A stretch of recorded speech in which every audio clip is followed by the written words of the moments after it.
Selamat pagi semua, kami dari kelompok 8 Research Based Learning Fisika Dasar 1A K12 yang diampu oleh Bapak Dr. Abdul Muistri Pradipto, SSI MSI, dan Bapak Dr. Wahyu Hidayat, SSI MSI, ingin memaparkan percobaan tentang menentukan parameter penentu lompatan tertinggi serta diakhiri dengan penampilan dokumentasi dari video pengambilan data untuk Research Based Learning ini. Sebelumnya, perkenalkan nama saya Muhammad Koi Akbar dengan NIM 164211170.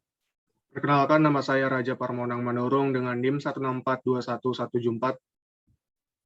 Perkenalkan, nama saya Bagas Jasa Erlangga dengan NIM 164211178.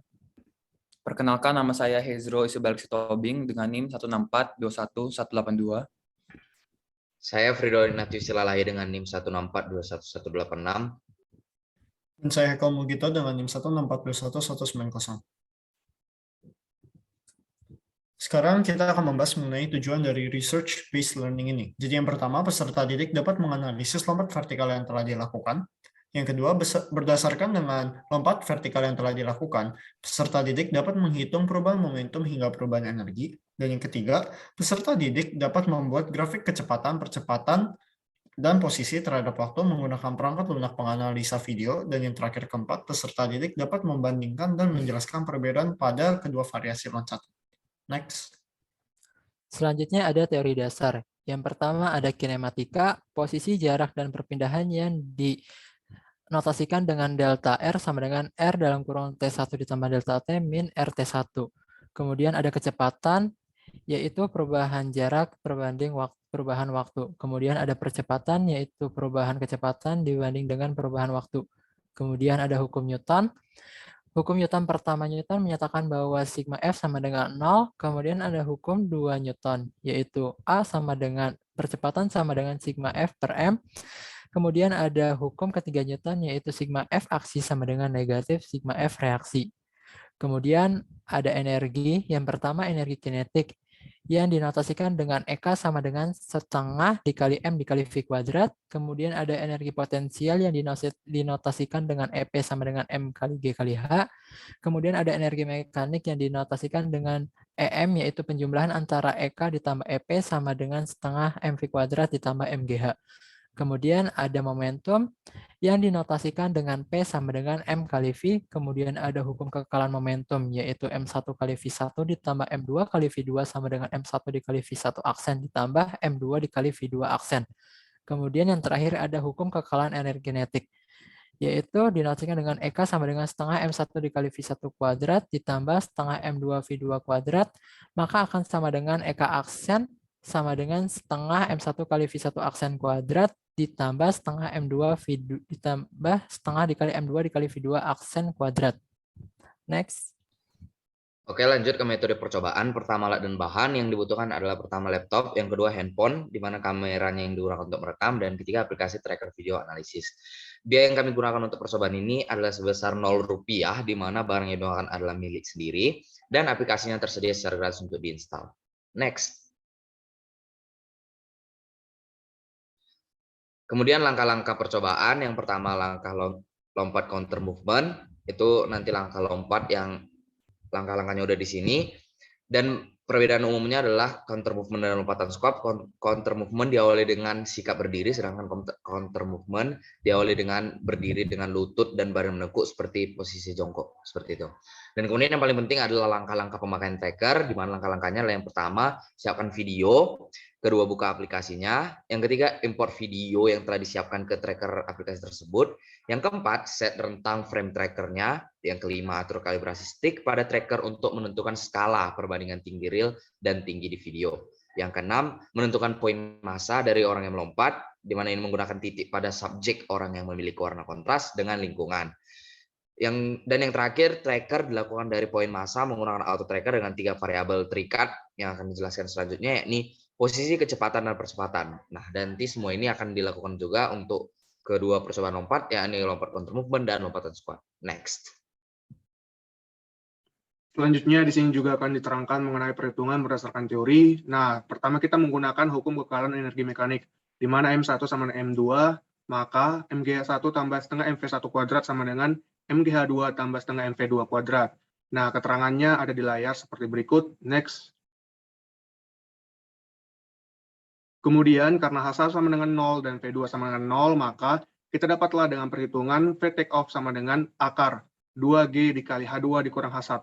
Kemudian kita tahu juga bahwa perubahan momentum sama dengan impuls, maka dengan perhitungannya MV take off sama dikurang MV0 sama dengan F delta T. Maka kita dapatlah MV take off sama dengan F kali delta T. Next. Kemudian kita menggunakan rumus untuk mendapatkan gaya, maka gaya sama dengan MV take off per delta T.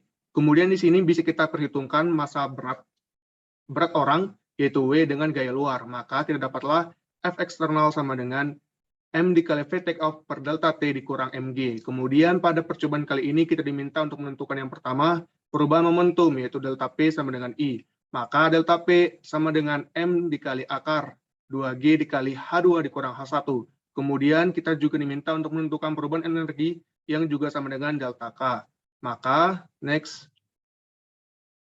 Di sini kita dapatlah delta K sama dengan minus setengah M dikali 2G dikali H2 dikurang H1. Nah, tanda minus di sini menunjukkan bahwa perubahan energinya berlawan arah dengan perpindahan. Kita lihat juga bahwa percobaan ini adalah gerak vertikal ke atas. Next. Selanjutnya adalah pengolahan data. Jadi yang pertama, kita akan menampilkan grafik dan tabel posisi kecepatan dan kecepatan terhadap waktu dari gerakan counter movement. Dan yang kedua, grafik dan tabel posisi kecepatan dan kecepatan terhadap waktu dari gerakan squat jump. Next. Ini adalah contoh gerakan counter movement. Next. Ini adalah grafik dan tabel posisi terhadap waktu. Next. Ini adalah grafik dan tabel kecepatan terhadap waktu. Next. Dan ini adalah grafik dan tabel percepatan terhadap waktu. Next. Ini adalah contoh dari gerakan squat jump. Next. Ini adalah hasil dari grafik dan tabel posisi terhadap waktu. Ini adalah hasil dan grafik dan tabel percepatan terhadap waktu. Next. Ini adalah grafik dan tabel percepatan terhadap waktu. Next. Kemudian hasil analisis research-based learning yang pertama yaitu analisis terhadap posisi lompatan. Melalui percobaan yang telah dilakukan pada variasi lompatan 1 yaitu counter movement, terlihat dengan jelas pada grafik 5.1 menunjukkan bahwa posisi maksimum yang dicapai oleh pelompat yaitu 0,454 meter. Sementara pada lompatan variasi kedua, yakni squat, terlihat dengan jelas pada grafik 5.4 menunjukkan bahwa posisi tertinggi yang dicapai oleh pelompat yaitu setinggi 0,57 meter. Melalui kedua data yang dapat diketahui bahwa variasi lompatan squat mencapai posisi ketinggian yang lebih tinggi dibandingkan lompatan counter movement. Namun sebenarnya berdasarkan teori seharusnya lompatan counter movement memiliki ketinggian yang lebih tinggi dibandingkan lompatan squat. Hasil percobaan yang berbeda ini dikarenakan oleh faktor luar mungkin dari kesalahan video analyzer sendiri dalam menganalisis hasil percobaan atau mungkin faktor-faktor luar lainnya. Oke, kemudian analisis berdasarkan kecepatan lompatan. Nah, dari data-data yang sudah dihasilkan dari tabel tadi, kita dapat bahwa pada variasi lompatan 1, kecepatannya awalnya adalah 0, kemudian meningkat secara pesat sampai kecepatan 4,513 meter per second, ini kecepatan maksimalnya, yakni saat ancang-ancang yang melompat, kemudian kecepatan menurun menuju ke posisi teratas, yaitu pada 0 meter per second, kemudian kembali ke posisi awal. Lalu yang kedua, pada lompatan posisi 2, squat jump, dilihat bahwa kecepatan tertingginya ada 2,069 meter per second, yakni pada saat ancang-ancang melompat, kemudian makin lama makin rendah kecepatannya sampai pada saat ketinggian tertinggi 0 meter per second, kemudian kembali ke posisi awal. Nah, dari data-data tersebut kita dapat bahwa kecepatan awal tertinggi didapat oleh kecepatan lompat pertama, yakni counter movement. Nah, hal ini dapat dijelaskan karena lebih besarnya gaya eksternal pada lompatan pertama yang tadi counter movement terhadap lompatan kedua, di mana lompatan pertama minus 437,175 Newton dan yang kedua minus 478,88 Newton. Selanjutnya adalah analisis dari percepatan lompatan. Dari grafik kita lihat bahwa variasi lompatan 1 yaitu counter movement menunjukkan percepatan tidak stabil dan mencapai percepatan tertinggi sebesar 30,77 meter per second kuadrat, lalu menurun dan meningkat dan menurun secara tidak stabil. Kemudian pada variasi lompatan 2, menunjukkan percepatan lompatan meningkat secara drastis dari awal lompatan, lalu turun dan mencapai percepatan tinggi sebesar 17,70 meter per sekon kuadrat, dan kembali turun sampai akhirnya stabil pada saat pelompat sudah mendarat. Dari kedua percepatan pada grafik tersebut, dapat kita lihat bahwa hasil percepatan terbesar terjadi pada variasi lompatan 1, yaitu counter movement. Hal ini sesuai dengan teori, karena kecepatan yang dihasilkan dalam variasi lompatan 1 lebih besar dibandingkan dengan variasi lompatan 2. Alhasil perubahan kecepatan yang dihasilkan pun lebih besar di variasi lompatan 1 dibandingkan dengan variasi lompatan 2. Oke, lanjut untuk perubahan momentum. Jadi untuk mendapatkan perubahan momentum pada masing-masing variasi lompatan, kita perlu terlebih dahulu untuk menghitung berdasarkan rumus yang telah kita ketahui. Dan berdasarkan perhitungan, untuk variasi pertama didapatkan momentum sebesar 176,72 kg meter per second, dan untuk variasi kedua itu sekitar 69,8 kg meter per second. Melalui hasil percobaan ini, kita tahu bahwa perubahan momentum yang dihasilkan dari kedua variasi berbeda akibat dari kecepatan take-off yang berbeda. Dan kenapa untuk variasi 1 lebih besar dibandingkan variasi kedua? Karena kecepatan take-off dari variasi 1 lebih besar dibandingkan dengan variasi kedua. Lanjut. Kemudian di sini saya akan menerangkan mengenai perubahan energinya.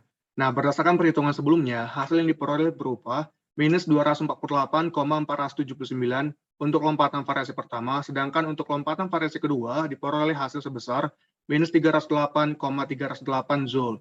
Nah, tanda minus ini kan menunjukkan bahwa perubahan energinya berlawanan arah dengan perpindahan. Nah, di sini bisa kita lihat percobaannya merupakan graf vertikal ke atas.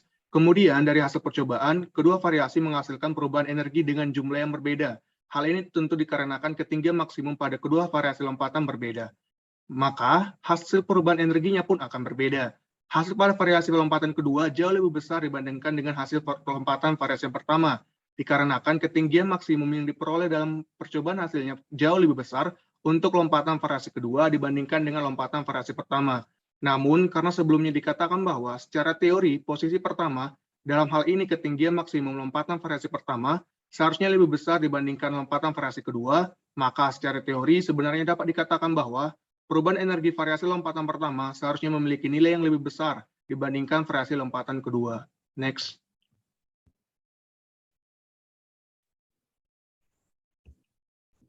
Berikut beberapa kesimpulan yang kami dapat melalui analisa data hasil percobaan yang dilakukan.